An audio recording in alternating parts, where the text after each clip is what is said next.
আল্লামা শেখ সাদ রহমতুল্লাহ আলাইহি ইন্তেকালের পরে তৎকালীন সময়ে একজন বুজুর্গের সাথে স্বপ্নযোগে সাক্ষাৎ হয়। আল্লামা শেখ সাদ রহমতুল্লাহ আলাইহিকে ডাক দিয়া বলেন, ও শেখ সাদি, আল্লাহ রাব্বুল আলামিনের সাথে আপনার মুআমালাত মুআশারাত কেমন হয়েছে? আল্লাহ রাব্বুল আলামিন আপনার কোন ইবাদতটা সবচেয়ে বেশি পছন্দ করছেন? আল্লামা শেখ সাদ রহমতুল্লাহ আলাইহি বলেন, আমার বুঝ হওয়ার পরে আমি কোনোদিন তাহাজ্জুদ মিস করি নাই, আওয়াবিন ইশরাক মিস করি নাই। বলেন তো, যেই মানুষটা বুঝ হওয়ার পরে মৃত্যু পর্যন্ত প্রতিদিন তাহাজ্জুদ নামাজ আদায় করছে, আওয়াবিন ইশরাক প্রতিনিয়ত আদায় করছে, এই লোকটা কি জামাত মিস দেওয়ার কোনো সম্ভাবনা আছে? না, কোনো সম্ভাবনা নাই। আল্লামা শেখ সাদ রহমতুল্লাহ আলাইহি বলেন, আল্লাহ রাব্বুল আলামিন আমার কোন ইবাদত কবুল করেছে আমি জানি না, তবে আমি রাসূলুল্লাহর শানে, রাসূলুল্লাহর মান মর্যাদা নিয়ে একটা কবিতা বানাইছিলাম। বালাগাল উলা বিকামালিহি কাশাফাদ দুজা বিজামালিহি হাসনাত জামিউ ফিসালিহি সাল্লু আলাইহি ওয়া আলিহি। এই কবিতার উসিলায় আল্লাহ তাআলা আমাকে জান্নাতের মেহমান বানাই দিয়েছেন।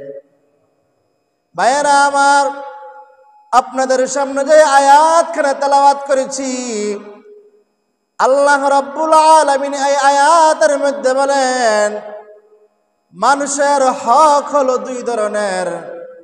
এক হলো বান্দার হক, হুকুকুল ইবাদ, বান্দার হক আদায় করতে হবে। আরেকটা হলো আল্লাহ তাআলার হক আদায় করতে হবে। আল্লাহ তাআলার হকের মধ্যে এমন কিছু হক আছে যে হকগুলা সময় হওয়ার সাথে সাথে আদায় করতে হবে। যেমন ফজরের নামাজ রক্ত হয়েছে, এই মুহূর্তে একজন মুমিন মুসলমানের উপরে ফজরের নামাজ আদায় করা ফরজ হয়ে যায়। জোহরের নামাজ রক্ত হয়েছে, এই মুহূর্তে একজন মুমিন বান্দার উপরে জোহরের নামাজ আদায় করা ফরজ হয়ে যায়। আসরের নামাজের সময় হয়েছে, আসরের নামাজের সময় হওয়ার সাথে সাথে একজন মুমিন বান্দার উপর আসরের নামাজ পড়াটা ফরজ হয়ে যায়।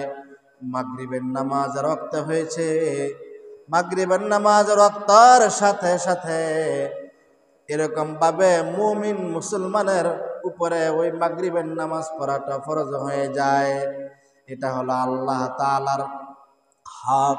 আল্লাহ তাআলা দুনিয়ার মধ্যে আমাদেরকে পাঠাইলেন আল্লাহ রাব্বুল আলামিনের গোলামি করার জন্য।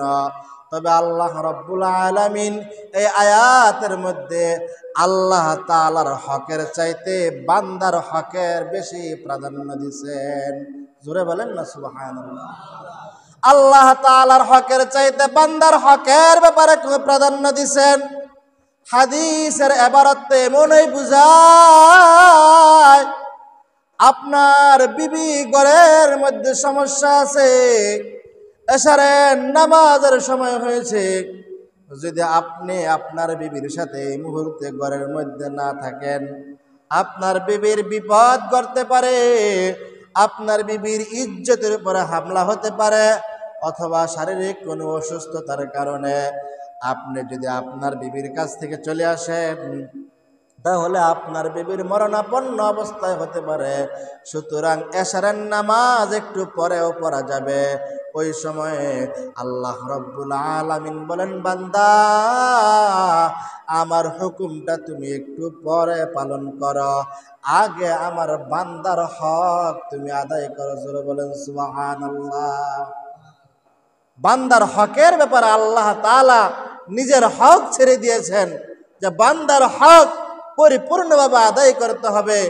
বান্দার হক যদি কেউ পরিপূর্ণভাবে আদায় না করে, কিয়ামতের ময়দানে কঠিন মুসিবতের দিন তাকে এরকম ভাবে কঠিন শাস্তির সম্মুখীন হতে হবে। শুধু বান্দা, আল্লাহ তাআলা বান্দার হকের ব্যাপারে নিজের হক ছেড়ে দেন।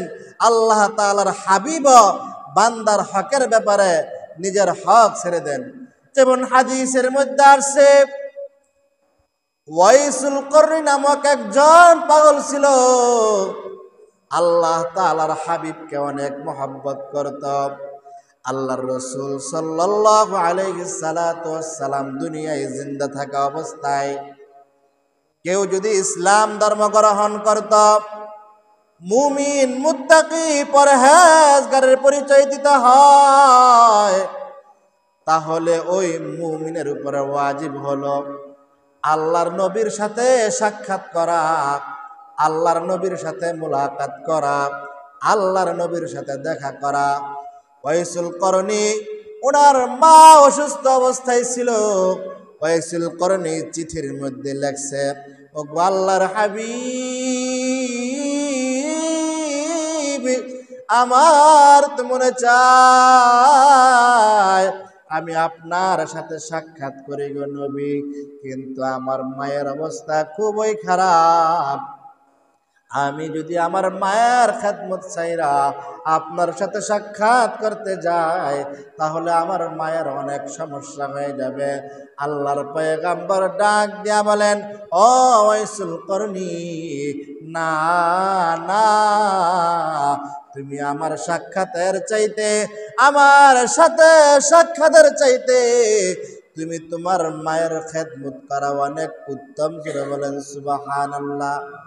তাহলে নবীর সাথে একজন মুমিনের দেখা করা যখন ওয়াজিব হয়ে যায়, নবী নিজের এরকম নিজের হক ছাড়িয়ে দিছে, আগে বান্দার হক পরিপূর্ণভাবে আদায় করতে হবে। ভাইরা আমার, রাসূল আকরাম সাল্লাল্লাহু আলাইহি সাল্লাতু ওয়াসসালাম সাহাবায়ে কেরামদেরকে ডাক দিয়া বলেন, ও সাহাবায়ে কেরাম, তোমাদের মধ্যে সবচাইতে অসহায় কোন ব্যক্তি, সবচাইতে নিরুপায় কোন ব্যক্তি, সবচাইতে গরিব কোন ব্যক্তি, সবচাইতে অসহায় কোন ব্যক্তি? আল্লাহর রাসূল সাল্লাল্লাহু আলাইহি সাল্লাতু ওয়াসসালামের এই কথা শুনিয়া সাহাবায়ে কেরাম ডাক দিয়া বলেন, ইয়া রাসূলুল্লাহ, আমাদের মধ্যে যাদের সম্পদ নাই, যাদের টাকা পয়সা নাই, ব্যবসা বাণিজ্য নাই, তারাই সবচাইতে অসহায়, সবচাইতে বেশি গরিব। আল্লাহর পয়গম্বর বলে, না না। সাহাবায়ে কেরাম বলে, ইয়া রাসূলুল্লাহ, তাহলে যাদের চোখ নাই, হাত নাই, পা নাই, যাদের কোনো শরীরের অঙ্গ প্রত্যঙ্গ নাই, তারা হইল সবচাইতে গরিব। আল্লাহর রাসূল বলে, না না, তারা সবচাইতে গরিব না। ইয়া রাসূলুল্লাহ, সাহাবায়ে কেরাম জিজ্ঞাসা করে, ইয়া রাসূলুল্লাহ, ইয়া হাবিবাল্লাহ, তাহলে সবচাইতে গরিব ব্যক্তিকে, সবচাইতে অসহায় ব্যক্তিকে? আল্লাহর রাসূল সাল্লাল্লাহু আলাইহি সাল্লাতু ওয়াসসালাম ডাক দিয়া বলেন, ও সাহাবায়ে কেরাম, সবচাইতে অসহায় ব্যক্তি হলো ওই ব্যক্তি যে মৃত্যুর সময় পাহাড় পরিমাণ নেক আমল নিয়া